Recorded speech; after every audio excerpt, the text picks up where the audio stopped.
어머니, 이제 그만 나가세요. 며느리의 차가운 목소리가 70살 박순자 할머니의 귀를 때렸습니다.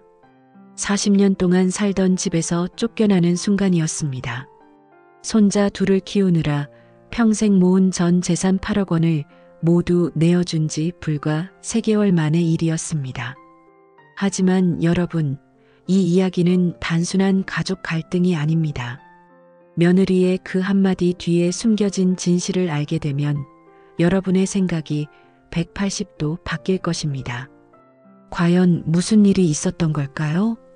박순자 할머니는 평범한 주부였습니다. 남편이 10년 전 세상을 떠난 후 아들 박민수 씨와 며느리 이정희 씨, 그리고 손자 둘과 함께 69의 따뜻한 집을 꾸려왔습니다. 할머니는 매일 새벽 5시에 일어나 가족들 아침을 차려주고 손자들 학교 준비까지 도왔습니다. 할머니 덕분에 우리가 편하게 살 수 있어요. 며느리는 항상 이렇게 말했습니다. 할머니도 행복했습니다. 가족들과 함께하는 시간이 무엇보다 소중했으니까요. 사실 할머니는 젊은 시절부터 가족을 위해 모든 것을 희생했습니다. 20대에 결혼해서 시부모님을 모시며 살았고 남편이 사업에 실패했을 때도 묵묵히 뒷바라지했죠. 아들 민수가 태어나자 할머니는 더욱 열심히 살았습니다. 좋은 옷 한 벌 사입지 않고 맛있는 음식도 참으면서 아들 교육비를 모았어요. 민수가 대학에 갈 때까지 할머니는 새벽부터 밤늦게까지 일했습니다. 식당에서 설거지도 하고 청소 일도 했어요.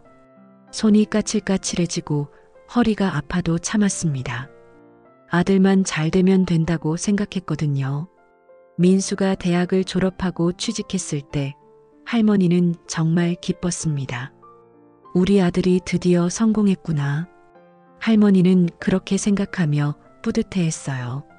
그리고 민수가 정희와 결혼하게 됐을 때도 할머니는 적극적으로 도왔습니다.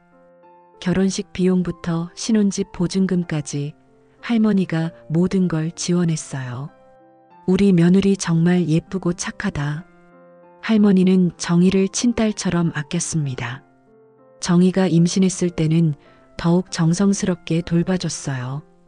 입덧할 때 죽을 끓여주고 배가 부를 때 마사지도 해줬죠. 첫째 손자가 태어났을 때 할머니의 기쁨은 말로 표현할 수 없었습니다. 우리 손자가 세상에서 제일 예쁘다. 할머니는 손자 돌봄을 자청했어요.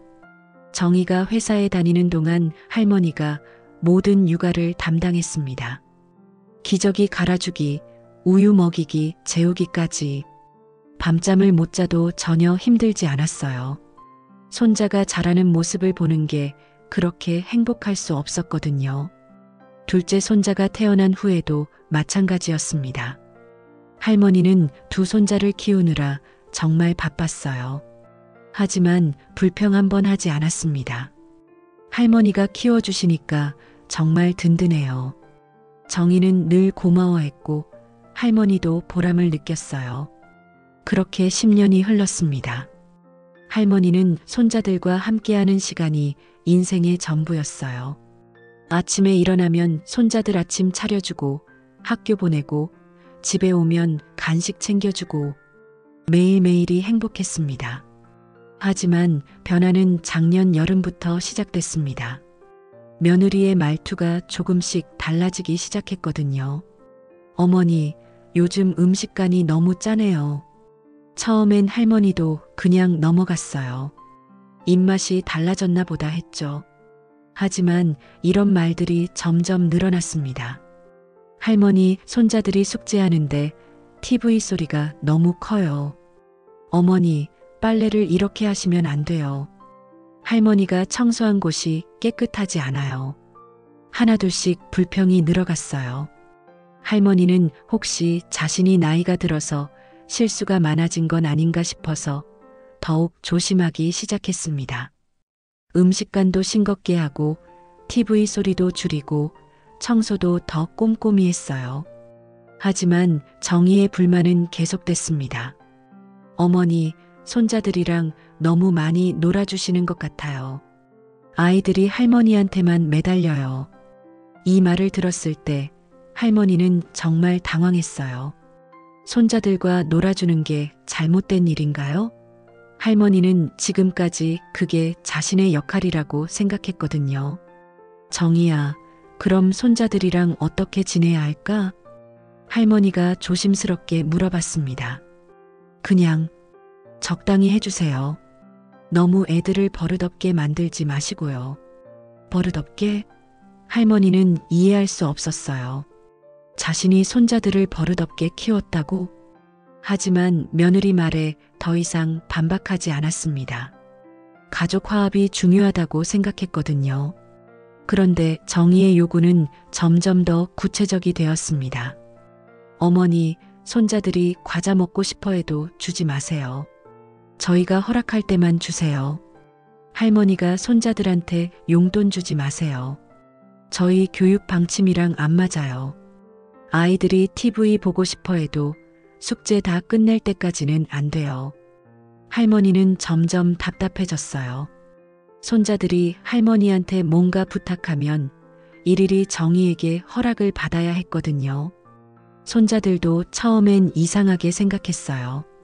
할머니, 왜 엄마한테 물어봐야 해? 큰 손자가 궁금해하자 할머니는 뭐라고 대답해야 할지 몰랐습니다. 엄마가 너희들 교육에 신경 쓰시는 거야. 할머니는 그렇게 둘러댔어요. 하지만 마음은 편하지 않았습니다. 이런 상황이 계속되자 할머니는 점점 위축되기 시작했어요.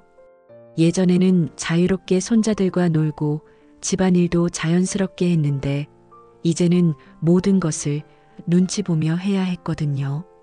그러던 어느 날 정희가 큰 폭탄을 터뜨렸습니다. 어머니, 우리 집이 너무 좁아요. 아이들이 클수록 공간이 부족해지고 있어요. 며느리는 더 큰 집으로 이사를 가자고 제안했습니다. 할머니는 깜짝 놀랐어요. 40년 동안 살던 이 집에 애정이 깊었거든요. 남편과 함께 신혼 때부터 살던 추억이 가득한 곳이었어요. 벽마다 방마다 추억이 서려 있었습니다. 남편이 아플 때 간병했던 방, 아들 민수가 공부했던 책상, 손자들이 처음 걸음마를 했던 거실. 모든 게 소중한 추억이었어요. 정희야, 이 집이 너무 좋은데 굳이 이사를 가야 할까? 할머니가 조심스럽게 물어봤습니다. 그런데 며느리의 반응이 예상보다 차갑더라고요. 어머니, 시대가 변했어요. 아이들 교육 환경도 생각해야 하고요. 이 동네는 학군이 별로라고 하더라고요.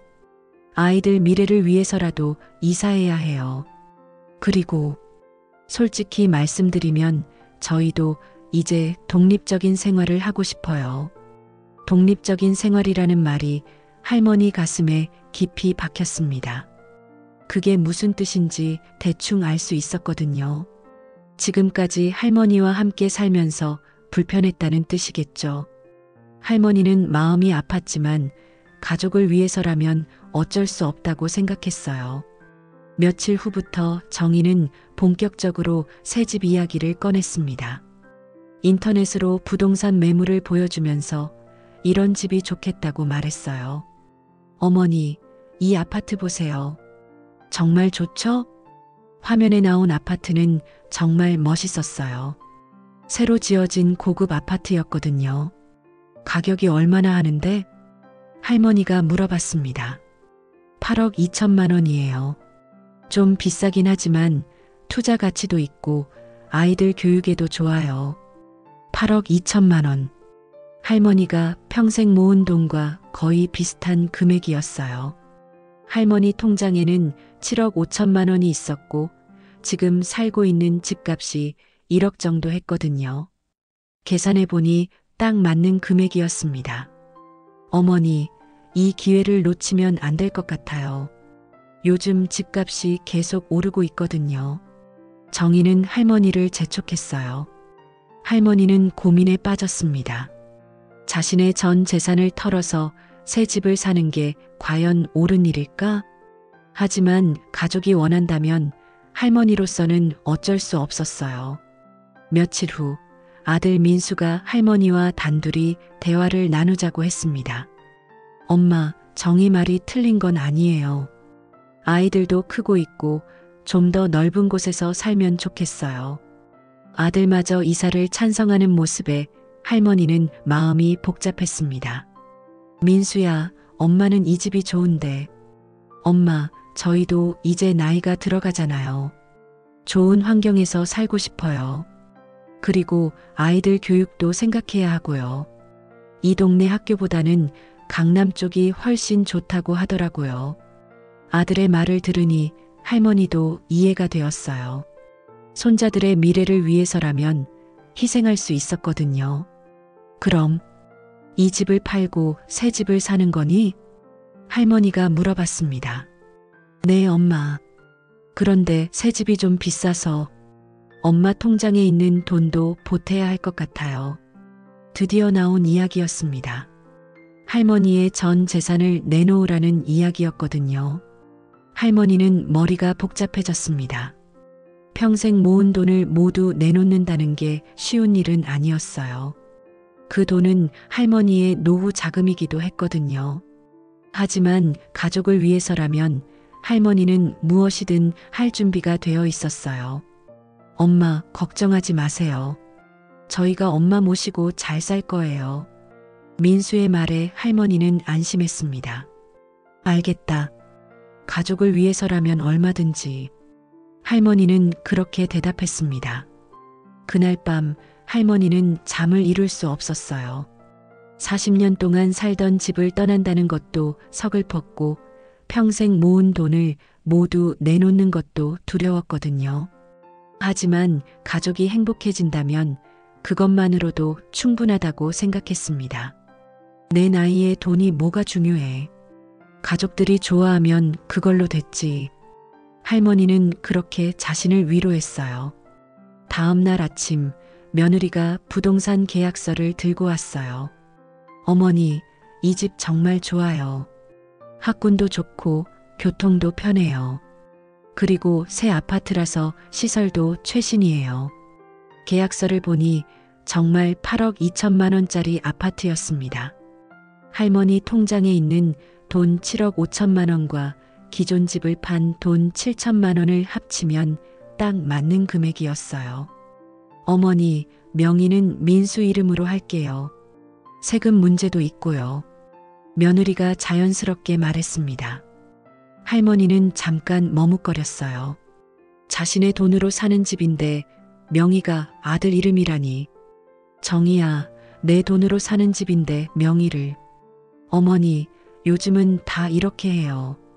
증여세 문제도 있고 나중에 상속받을 때도 편해요. 그리고 어차피 가족끼리인데 명의가 누구든 상관없잖아요. 정희의 말이 그럴듯하게 들렸어요. 할머니도 법률적인 내용은 잘 모르니까 며느리 말을 믿을 수밖에 없었죠. 그래, 민수 이름으로 하자. 할머니는 그렇게 동의했습니다. 지금 생각해보면 이때가 모든 비극의 시작이었어요. 하지만 그때 할머니는 전혀 예상하지 못했죠. 가족을 믿고 있었거든요. 계약이 성사된 후 이사 준비가 시작됐습니다. 40년치 물건들을 정리하는 일은 생각보다 힘들었어요. 추억이 담긴 물건들을 하나씩 버리는 게 마음 아팠거든요. 남편이 사준 첫 결혼 반지, 아들이 어렸을 때 그린 그림, 손자들과 찍은 사진들. 모든 게 소중한 추억이었어요. 어머니, 이런 오래된 물건들은 새 집에 가져갈 필요 없어요. 며느리는 할머니의 소중한 물건들을 무심코 버리라고 했습니다. 정희야, 이건 우리 남편이 사준 건데. 어머니, 새 출발하는 거잖아요. 오래된 건 과감히 버리세요. 할머니는 속상했지만 새 출발이니까 참았어요. 그래도 정말 소중한 몇 가지만은 몰래 챙겼습니다. 드디어 새 집으로 이사하는 날이 왔습니다. 8억 원짜리 아파트는 정말 멋있었어요. 넓고 깨끗하고 전망도 좋았죠. 최신 시설의 인테리어도 고급스러웠어요. 할머니도 처음엔 기분이 좋았습니다. 가족들이 좋아하는 모습을 보니 뿌듯했거든요. 와, 정말 멋있다. 손자들이 신나서 뛰어다니는 모습을 보니 할머니 마음도 흐뭇했어요. 내 돈을 잘 쓴 것 같다. 할머니는 그렇게 생각했습니다. 하지만 이사 후 일주일쯤 지났을 때 뭔가 이상한 기분이 들기 시작했어요. 며느리의 태도가 전과 다르게 느껴졌거든요. 예전보다 더 차가워진 것 같았어요. 어머니, 새 집이니까 규칙을 좀 정해야겠어요. 며느리가 할머니에게 말했습니다. 무슨 규칙? 할머니가 궁금해하자 며느리는 종이 한 장을 건넸어요. 거기에는 이상한 내용들이 적혀 있었습니다. 거실 TV는 오후 8시 이후 사용 금지. 주방 사용은 아침 6시부터 7시까지만. 손님 초대는 사전 허가 필요. 세탁기 사용 시간 제한. 화장실 사용 시간 준수. 할머니는 눈을 의심했어요. 이게 정말 가족끼리 지켜야 할 규칙인지 이해할 수 없었거든요. 마치 하숙집 규칙 같았어요. 정희야, 이게 무슨... 어머니, 우리도 이제 독립적인 생활을 해야 해요. 서로 불편하지 않게요. 새 집에서는 좀 더 체계적으로 살아야죠. 며느리의 목소리에는 전에 없던 차가움이 있었습니다. 할머니는 뭔가 잘못되었다는 느낌이 들었어요. 하지만 이미 모든 돈을 내어준 상황에서 뭘 할 수 있겠어요? 참고 살아보자고 생각했습니다. 하지만 며느리의 요구는 점점 더 심해졌습니다. 어머니, 아침 일찍 움직이시면 아이들이 깨요. 좀 조용히 해주세요. 할머니는 원래 새벽 5시에 일어나는 습관이 있었어요. 하지만 이제는 7시까지 기다려야 했죠. 할머니 방에서 냄새가 나요. 창문 좀 열어주세요. 할머니 방은 북쪽이라 추웠는데도 창문을 열어야 했어요. 손자들이랑 너무 오래 놀아주시면 애들이 버릇 없어져요. 이 말이 가장 충격적이었어요. 손자들과 놀아주는 게 할머니의 유일한 기쁨이었거든요. 하나하나가 할머니 마음을 후벼 팠습니다. 특히 손자들과의 관계를 제한하는 건 정말 견디기 어려웠어요. 한 달이 지나자 할머니는 집에서 완전히 소외된 기분이 들었습니다. 가족들과 함께 있어도 혼자인 것 같았어요. 며느리는 할머니와 대화도 거의 하지 않았고 아들도 아내 편만 들었죠. 심지어 손자들도 할머니를 점점 멀리하기 시작했어요. 할머니, 엄마가 할머니랑 놀지 말라고 했어. 둘째 손자가 할머니에게 조심스럽게 말했습니다. 할머니는 그 순간 세상이 무너지는 기분이었어요. 8억 원을 내어주고 40년 살던 집까지 떠났는데 이런 취급을 받다니. 어느 날 밤 할머니는 혼자 눈물을 흘렸습니다. 내가 뭘 잘못했을까? 가족을 위해 모든 걸 희생했는데 왜 이런 일이? 할머니는 자신을 자책했어요. 혹시 자신이 나이 들어서 가족들에게 짐이 된 건 아닌가 싶었거든요. 그런데 다음 날 더 큰 충격이 기다리고 있었습니다. 며느리가 부동산 중개사무소에서 통화하는 소리를 우연히 들었거든요.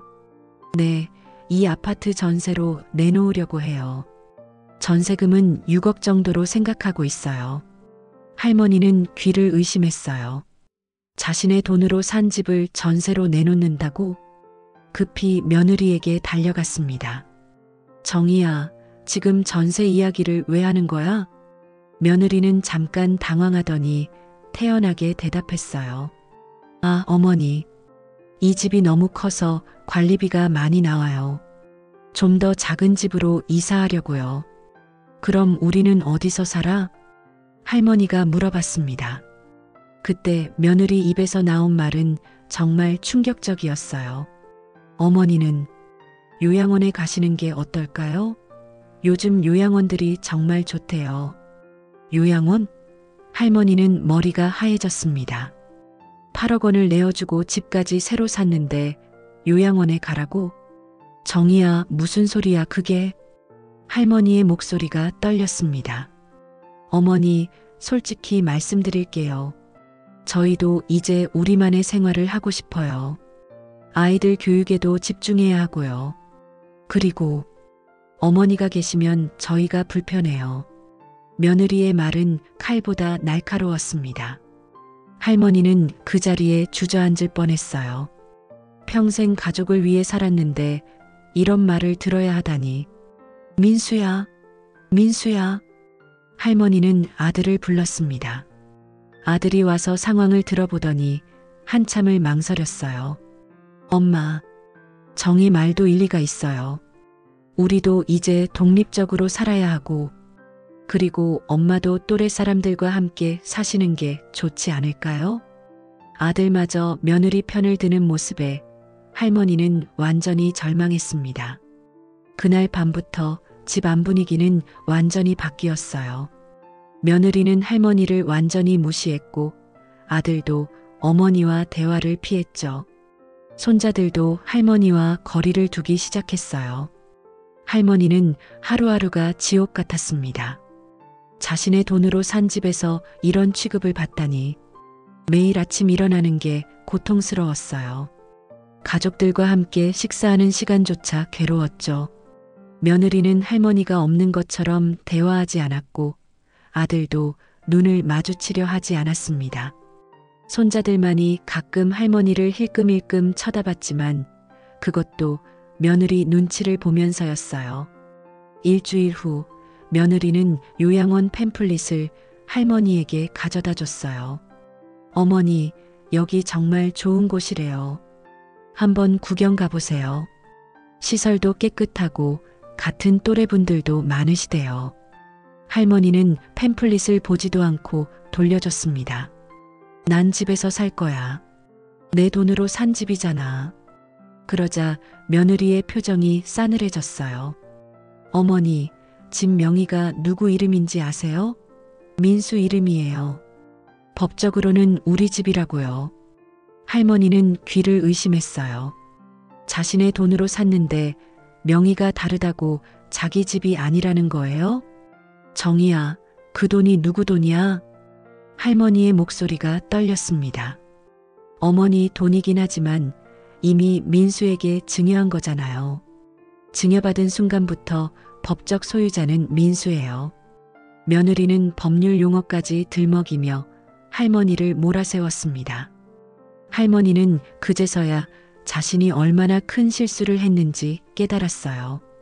명의를 아들 이름으로 한 순간 법적으로는 모든 권리를 잃은 거였던 거죠. 그럼 내가 이 집에서 나가야 한다는 거야? 할머니가 간신히 물어봤습니다. 어머니가 현명하게 판단하세요. 며느리는 차갑게 대답했어요. 그날부터 며느리의 괴롭힘은 더욱 노골적이 되었습니다. 어머니, 이제 정말 결정하세요. 요양원 가실 거예요? 아니면 다른 곳 찾으실 거예요? 저희도 더 이상 기다릴 수 없어요. 며느리는 매일같이 할머니를 재촉했어요. 할머니는 갈 곳이 없었습니다. 친척들과도 연락이 끊긴 지 오래됐고 친구들도 대부분 세상을 떠났거든요. 평생을 가족만 바라보며 살아온 대가였어요. 할머니는 매일 밤 울었습니다. 내가 왜 이런 꼴을 당해야 하지? 평생 가족을 위해 살았는데. 그런 할머니의 모습을 본 손자들도 마음 아파했어요. 할머니, 왜 울어? 큰 손자가 할머니에게 다가왔을 때 할머니는 더욱 슬퍼졌습니다. 이 아이들을 위해 모든 걸 희생했는데 이제는 이별을 해야 하다니. 할머니가 잠깐 어디 갔다 올 거야. 할머니는 거짓말을 할 수밖에 없었어요. 손자들에게 진실을 말할 수는 없었거든요. 결국 한계에 다다른 할머니는 집을 나가기로 마음먹었습니다. 더 이상 이런 모욕을 당하며 살 수는 없었거든요. 알겠어. 나갈게. 할머니가 그렇게 말하자 며느리는 오히려 기뻐하는 것 같았어요. 현명한 선택이세요, 어머니. 짐은 간단히 싸세요. 필요한 건 저희가 나중에 보내드릴게요. 하지만 할머니는 알고 있었어요. 나중에 보내준다는 건 거짓말이라는 것을. 짐을 싸는 할머니를 보며 아들은 미안해하는 기색도 없었어요. 오히려 빨리 나가라는 듯 재촉하기만 했죠.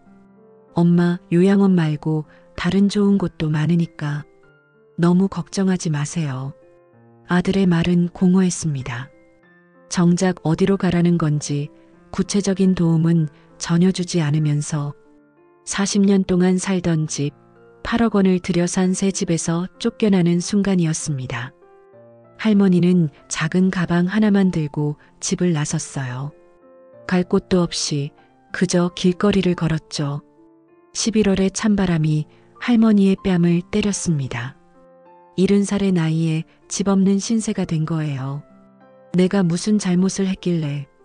할머니는 걸으면서 계속 이 생각만 했어요. 가족을 위해 모든 걸 희생했는데 결국 이런 취급을 받게 되다니. 동네 공원 벤치에 앉아 할머니는 하늘을 올려다봤습니다. 여보, 내가 뭘 잘못했을까? 세상을 떠난 남편에게 묻고 싶었어요. 하지만 대답은 들려오지 않았죠. 그때 할머니의 핸드폰이 울렸습니다. 모르는 번호였어요. 할머니는 망설였지만 전화를 받았습니다. 여보세요?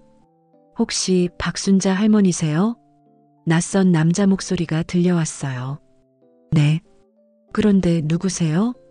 할머니가 조심스럽게 물어봤습니다. 안녕하세요. 저는 김정민 변호사라고 합니다.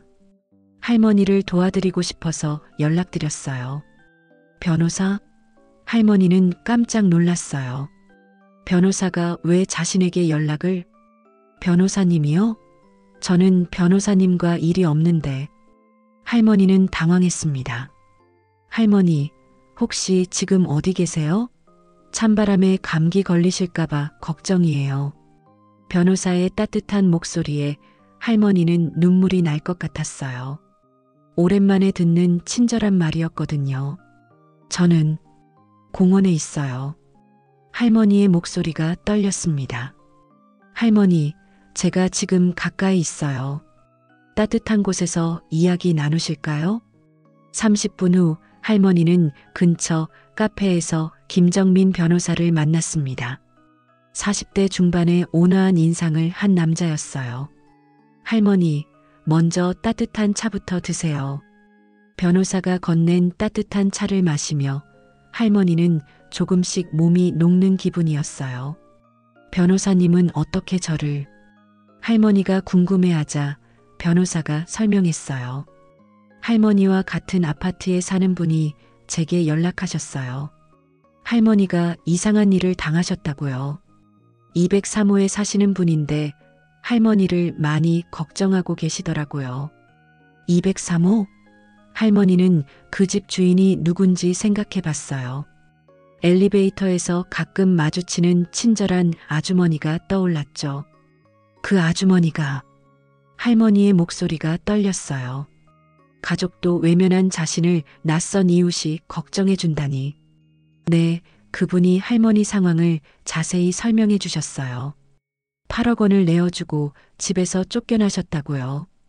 변호사의 말에 할머니는 고개를 떨궜어요. 자신의 처참한 상황이 이웃에게까지 알려졌다는 게 부끄러웠거든요. 할머니, 부끄러워하실 필요 없어요. 요즘 이런 일이 정말 많아요. 노인분들이 가족들에게 재산을 털리는 사건들이 계속 늘고 있거든요. 변호사의 말에 할머니는 고개를 들었어요. 정말요? 네, 할머니만 겪는 일이 아니에요. 그래서 더욱 화가 나는 거죠. 변호사는 할머니의 이야기를 자세히 들어봤어요. 8억 원을 내어주고 새 집을 샀는데 명의는 아들 이름으로 했고 결국 집에서 쫓겨났다는 내용까지. 할머니, 이건 명백한 재산 갈취예요. 그리고 노인 학대에 해당하는 심각한 범죄죠.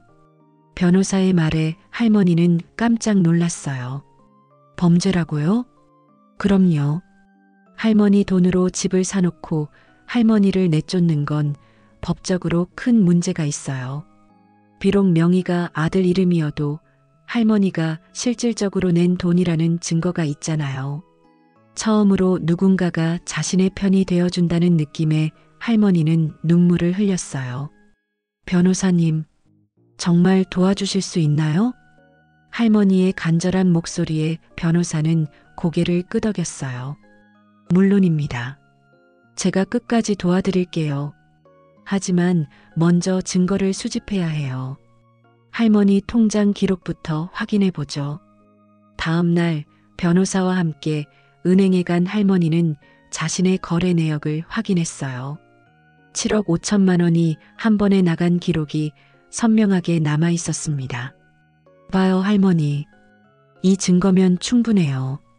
집 계약 날짜와 할머니 돈이 나간 날짜가 똑같잖아요. 변호사의 말에 할머니는 처음으로 희망을 느꼈어요. 그런데 변호사님, 상대방이 증여라고 우긴다면요? 할머니가 걱정스럽게 물어봤습니다. 할머니, 8억 원이라는 거액을 아무 조건 없이 증여했다가 바로 쫓겨난 상황을 법원이 납득할까요? 상식적으로 말이 안 되는 일이에요. 변호사는 자신 있게 말했어요. 그날부터 본격적인 법적 대응이 시작됐습니다. 먼저 내용 증명을 보내기로 했어요. 할머니의 권리를 명확히 주장하는 공식 문서를 보낼 거예요. 집에서 거주할 권리와 재산에 대한 지분을 인정하라는 내용이에요. 며칠 후 내용 증명이 아들에게 전달됐습니다. 그날 저녁 할머니에게 급하게 전화가 걸려왔어요. 엄마, 이게 뭐예요? 민수의 목소리는 당황스러워 보였어요. 민수야, 엄마도 살 권리가 있잖니. 할머니는 차분하게 말했어요. 엄마, 갑자기 변호사까지 대동하고 이러시면 안 되잖아요. 우리 가족 일인데 왜 남이 끼어들어요? 아들의 말에 할머니는 씁쓸했어요. 지금 와서 가족이라고? 민수야, 내가 먼저 엄마를 남처럼 대했잖아. 8억 원 받아먹고 엄마를 쫓아낸 게 가족이 할 짓이니? 할머니의 목소리에는 분노가 섞여 있었어요. 엄마, 그게 아니에요. 오해가 있었던 거예요. 민수가 변명하기 시작했어요. 무슨 오해? 며느리가 요양원 가라고 한 것도 오해야? 할머니는 더 이상 물러설 생각이 없었어요. 전화 너머로 며느리 정희의 목소리가 들렸어요. 어머니, 진정하세요. 우리가 언제 어머니를 쫓아냈어요? 또 시작이구나. 할머니는 생각했어요. 정희야, 이제 와서 발뺌하지 마라. 내가 한 말 다 기억하고 있어. 그러자 정희의 목소리가 차갑게 변했어요. 어머니, 증거라도 있으세요? 저희는 그런 말 한 적 없는데요. 할머니는 분노가 치밀어 올랐어요. 이제 와서 증거를 대라니. 너희들이 그렇게 나올 거면 법정에서 보자. 할머니는 전화를 끊어버렸습니다. 다음 날 변호사에게 상황을 보고했더니 예상했던 반응이라고 했어요. 할머니, 상대방의 전형적인 패턴이에요. 처음엔 부인하다가 나중에 합의를 제안할 거예요. 하지만 할머니가 흔들리시면 안 돼요. 변호사의 말대로 며칠 후 민수에게서 또 전화가 왔어요. 엄마, 합의해요. 얼마 드리면 돼요? 2천만 원 어때요? 할머니는 어이가 없었어요. 8억 원 내고 2천만 원? 민수야, 내가 바보로 보이니? 엄마는 돈 문제가 아니라 집에서 살 권리를 원하는 거야. 그건 절대 안 돼요. 이번엔 정희가 전화를 가로챘어요. 그 집은 이미 우리 집이라고요. 어머니가 들어오시면 우리 계획이. 정희는 말을 멈췄지만 이미 늦었어요. 전세 계획이 있다는 걸 스스로 인정한 거죠. 그래, 전세금 받을 생각이었지? 할머니가 차갑게 말하자 전화가 끊어졌어요. 변호사는 이 내용을 녹음해뒀다며 기뻐했어요. 할머니, 결정적인 증거가 나왔네요. 이제 소송을 준비합시다. 몇 달 후 본격적인 재판이 시작됐습니다. 할머니는 떨리는 마음으로 법정에 들어섰어요. 법정에서 아들과 며느리를 마주봤을 때의 기분은 말로 표현할 수 없었어요. 상대방 변호사는 온갖 이유를 들어 반박했지만 김 변호사는 충분히 준비가 되어 있었어요. 통장 거래 내역, 집 매매 계약서, 이웃들의 증언, 그리고 정의가 실수로 한 말까지. 재판장도 할머니의 상황을 안타까워했어요. 어르신, 정말 힘드셨겠네요. 요즘 이런 일이 너무 많아서 걱정입니다. 첫 번째 재판은 할머니에게 유리한 분위기로 끝났어요. 재판 후 민수가 다가왔어요. 엄마, 이제 그만해요. 우리 가족끼리 왜 이렇게까지. 하지만 할머니는 단호했어요. 민수야, 늦었어. 내가 먼저 가족을 포기했잖아. 두 번째 재판에서는 더욱 결정적인 증거가 나왔어요. 아파트 관리사무소의 CCTV 영상이었거든요. 할머니가 큰 가방을 들고 울면서 나가는 모습과 바로 다음 날 인테리어 업체 차량이 들어가는 모습이 선명했어요. 이 영상만으로도 계획적 범행이라는 게 명백합니다. 김 변호사의 주장에 재판장도 고개를 끄덕였어요. 드디어 판결이 나왔습니다. 피고는 원고에게 부동산에 대한 지분 50%를 인정한다. 그리고 정신적 피해 배상금 3천만 원을 지급하라. 할머니는 믿을 수 없었어요. 정말 이긴 거예요. 하지만 마음은 복잡했어요. 승리의 기쁨도 있었지만 가족과의 관계가 돌이킬 수 없게 된 슬픔도 있었거든요. 판결 후 할머니는 203호 아주머니 집에서 며칠 더 머물렀어요. 할머니, 당당하게 들어가세요. 할머니 집이잖아요. 아주머니의 격려에 힘을 얻어 할머니는 드디어 집으로 돌아갔어요. 4개월 만에 귀가였습니다. 집안은 많이 바뀌어 있었어요. 할머니 방은 창고로 쓰이고 있었고 거실도 완전히 다른 분위기였죠. 하지만 할머니는 상관없었어요.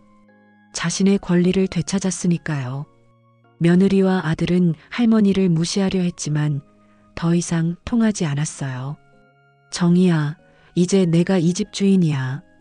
불편하면 너희가 나가. 손자들은 처음엔 어색해했지만 점점 할머니에게 다가왔어요. 할머니, 어디 갔었어? 보고 싶었어? 손자들의 말에 할머니는 눈물이 났어요.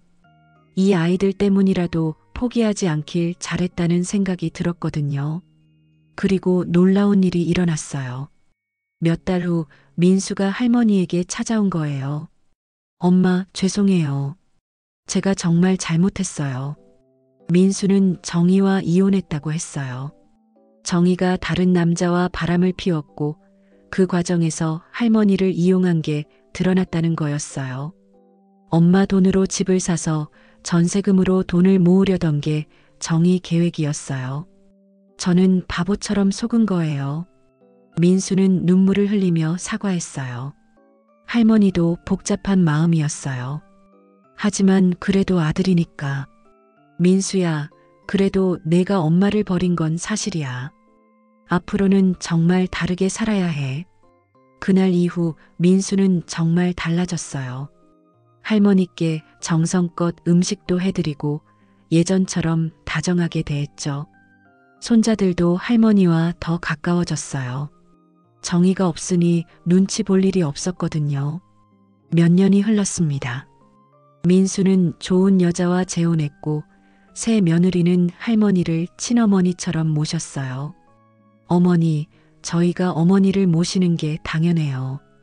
김 변호사도 자주 안부를 물었고 203호 아주머니와는 더욱 친해져서 매일 차를 마시는 사이가 되었죠. 할머니의 사건이 언론에 알려지면서 비슷한 피해를 당한 다른 노인분들도 많이 신고했어요. 법도 더 엄격해졌고요. 할머니는 자신의 고통이 헛되지 않았다는 걸 깨달았어요. 어느 날 손자들과 공원을 산책하던 할머니는 생각했어요. 나도 참 많이 변했구나. 예전에는 가족을 위해 모든 걸 희생하는 사람이었지만 이제는 자신의 권리를 당당히 주장할 줄 아는 사람이 되었거든요. 이제야 진짜 내 인생을 사는 것 같아. 할머니는 그렇게 생각하며 만족스러운 미소를 지었습니다. 그리고 남편 사진을 보며 조용히 말했어요. 여보, 우리 며느리 정희는 결국 자업자득이었어. 사람은 정말 착하게 살아야 한다니까. 정희는 불륜이 발각된 후 이혼 과정에서 재산 분할도 제대로 받지 못했어요. 할머니가 집의 50% 지분을 갖고 있었거든요. 그리고 할머니는 매일 아침 거울을 보며 다짐해요. 오늘도 당당하게 살자. 70대가 된 지금 할머니는 진정한 자신의 인생을 살고 있었습니다.